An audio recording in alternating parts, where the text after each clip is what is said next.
Welcome to the Irish NFL show, continuing our NFC conference review of the off-season. And in this episode, we're going to discuss the NFC South, arguably the most open division in football, certainly in the NFC. You've got four teams, and the Bucs coming off a playoff loss. Tom Brady's walked away. A lot of changes there. The Falcons are a bit of an unknown. They're also in a similar situation to the Washington Commanders, who are moving ahead with a rookie quarterback. We're going to have the Bryce Young experience for the Panthers.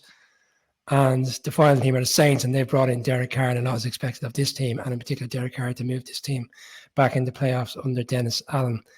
I'll kick off with you, Conor. We're going to start with the Falcons, and they have had an interesting offseason.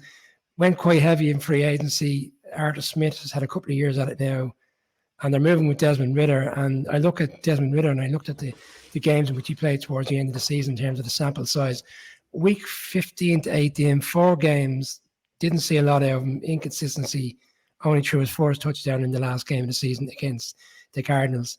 I know they're seeing different things in the background of what we're seeing, but I was surprised that they weren't in on the sweepstakes, in particular for Lamar Jackson, albeit he stayed in Baltimore in the end. But I felt they would have been a little bit more aggressive in free agency, have brought in Taylor Heineke to back him up, essentially. Maybe he is the backup plan. Well, they certainly were not lacking in aggression when they kind of embarrassed themselves in the Deshaun Watson sweepstakes. When you think about it, a regrettable move all round. But I gotta say, there's something that I think is going to be really fun about the Falcons this year. And I might be just saying that because to me they're the Bears of the South, right? Heavy on defense, strong run game. As somebody quipped recently, they've built a team to win in the 1980s. So we'll see whether that pans out for them. But Arthur Smith is a great schemer. I think he's a really talented coach. It's interesting how he deploys his weapons, and he seems to want every single blade in the Swiss Army knife, and he wants to be able to deploy them all the time. I think Bijan Robinson is going to be really fun to watch there, and really is the modern prototype of exactly what you want in your backfield. I think what they're doing is kind of interesting, and let's leave whether Desmond Ridder actually clicks aside for 1 second. If you look at your roster and you don't have Patrick Mahomes, Joe Burrow, Josh Allen, Aaron Rodgers, or similar, you've got to be able to beat those teams. And if you look at, an interesting stat that I came across in an article on The Ringer last week, last year was the lowest year for pass rate since, I think, 2011. There's only fractions of a percentage point in it, but teams were a little bit heavier on the run, or have been a little bit heavier on the run every year for the last 4 and 5 years, and it's trending in that direction. Now, why would you be doing that? Because the fundamental truths still hold, despite the fact that the rules obviously massively favor now pass-heavy offenses, and we're in a golden age of quarterback play, and that's the way to win. In order to be able to beat those high-powered offenses, you have to be able to do what the Patriots did when they downed the Rams and when they downed Patrick Mahomes in the AFC Championship game a couple of years ago to win their last Super Bowl. You have to be able to sit those guys down, keep them on the sideline. The only way to do that is to get a lead and run the ball effectively. It's not the sexiest thing in the world to do unless you're Kyle Shanahan or Arthur Smith, to be fair, but they do it brilliantly, and they've got these gadget players, Cordarrelle Patterson, who I loved from his time in Chicago, and who's an even bigger part of this offense than he was back then. Bijan Robinson, as I said, we'll see if Drake London and Kyle Pitts can light it up this year, fully fit and all that. That's a question mark as well.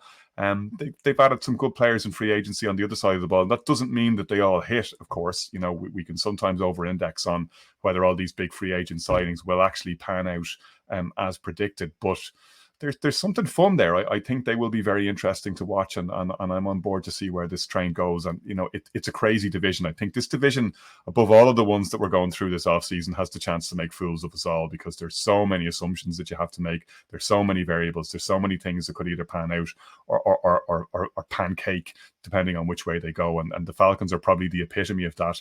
Could be a really, really interesting and really good season for them. They could top the division, or they could be in the basement, and neither one, frankly, would be a surprise.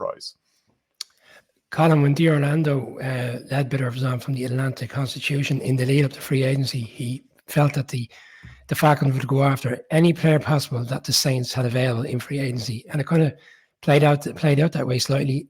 Ellis on defense, Oni Matza came in, again, one of the marquee players that was available in free agency, essentially trying to take the best players away from other teams. And then Jesse Bates, who was looking for that big contract last year with the Bengals, never materialized, brought him in.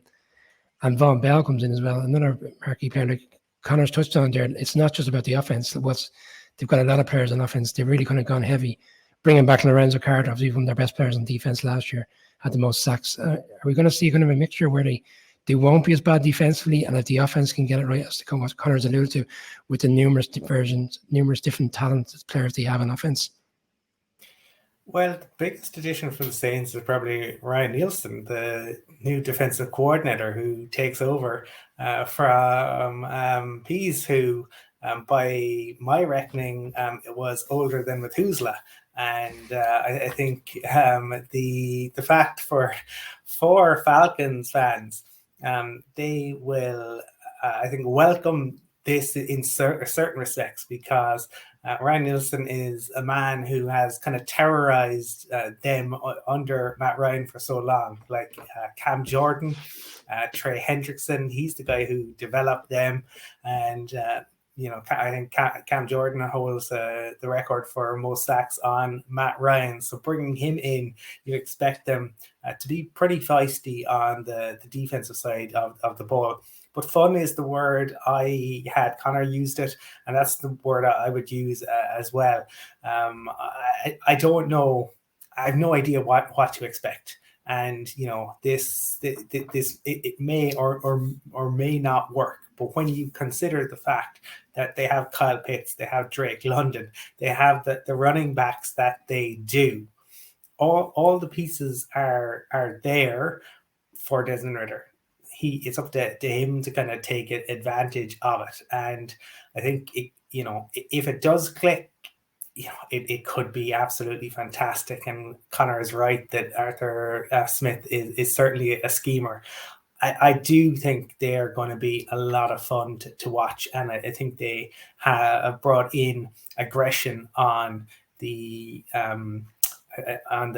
with their defensive coordinator. They have some good players, and especially given who they brought in free agency with Bates, they've enough to hold up in the backfield now. And if those guys can hold up, and their guys up front can make life difficult for opposing QBs, it's not a division that is gonna think set the world on fire. So they could well be in the mix.